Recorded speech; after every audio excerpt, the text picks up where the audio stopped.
ধীরেন সরকার কাকার নাম। কাকা অ্যাকচুয়ালি এখানে শশা আবাদ করছে। তো শশা আমাদের কাকা আমাদেরকে জানাবে যে এই শশা আবাদ করতে কীরকম খরচা হচ্ছে। অ্যাকচুয়ালি লোক তো কী করেন তো কাকা, যে দাম বেশি জন্য একটু সবাই এক্সাইটেড, এত দাম কেন হঠাৎ করে, এত পূজার সময় আবার সবজির দাম প্রচুর। তার যে মেজর কারণগুলা, সেই কারণগুলা কাকা বলবে। তো কাকা বিঘা প্রতি কেমন খরচা হচ্ছে আপনাদের? বিঘা প্রতি জাংলা টাংলা নিয়ে হাজিরা টাজিরা নিয়ে 25,000 টাকা খরচা। হ্যাঁ, তাহলে 25,000 টাকা এক বিঘাতে খরচা হচ্ছে আপনাদের। খরচা হচ্ছে। আর এই এক বিঘাতে ফলন কি? সার আলাদা, সার আলাদা, সার বিষ ওগুলো আলাদা।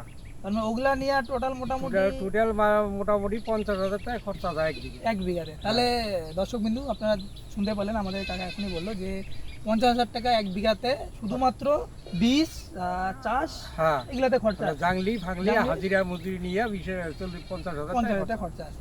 কিন্তু সেই হিসাবে যে এখন ফলন নাই, তার হচ্ছে সব থেকে বেশি কারণ হচ্ছে যে ওয়েদার, সেটা একটা এফেক্ট।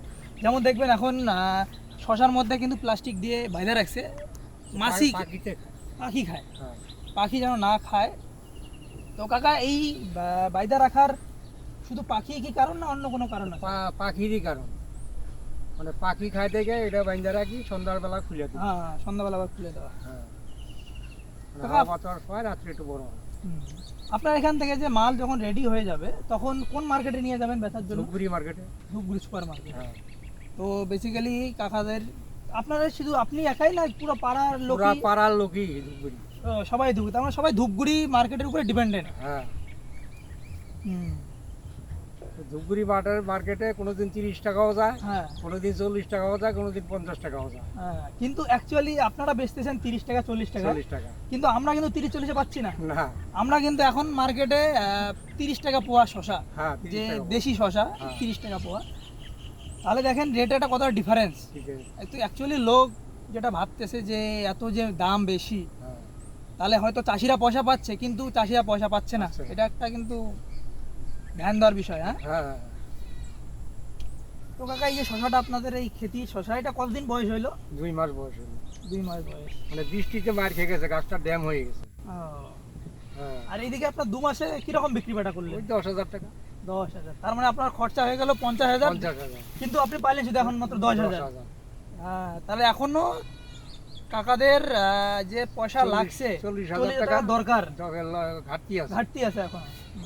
আপনারই তো চেনা জানা সবাই, গ্রামের লোক সব, এখানকার লোক তো সবাই কৃষিকাজের উপরে নির্ভর। হ্যাঁ, কৃষিটাই মেইন। কিন্তু কাকা একটা জিনিস তোমার জানা ছিল, নদীর পলি তো পড়ে, কোনো বছর ওঠে, কোনো বছর ওঠে। এই বছর জল উঠলে তাহলে একটু পলি পড়লে জমিটা। আপনারা এই যে কৃষিকাজ করতেছেন, এখান থেকে সরকারের কিরকম সাহায্য পাচ্ছেন? না, সরকারের কোনো সাহায্য পাই না। সরকারের যে এত কিছু প্রকল্প আছে, যে কৃষির উপরে অনেক কিছু প্রকল্প সরকার লঞ্চ করছে লাস্ট 2-4-5 বছরে, তাদের কোনো হেল্প আপনারা পান না? না, আমরা কোনো হেল্প পাই না। আমরা নদীর পাড়ে জমি জায়গা, আমরা হেল্প পাই। ও, তার মানে নদীর আপনার জমির কাগজ নেই জন্য আপনারা হেল্প পান না। কিন্তু এটা এসে থাকলো, আমরা আপনাদের সামনে এই জিনিসটা নিয়ে পরে আবার কথা বলবো। হ্যাঁ, নদীর পাড়ে জায়গায় আমরা।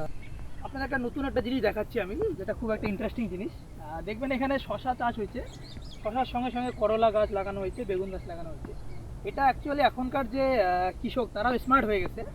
তার কারণ হচ্ছে একই সার জৈবতে 2-3 রকমের সবজি রেডি করা। এটা একটা খুব ইন্টারেস্টিং জিনিস, আমার খুবই ভালো লাগলো। আর এটা এখন সব কৃষক শুরু করে দিয়েছে। হ্যাঁ, সব কিছু করে শুরু করে শশা দ্বারা বলছে না,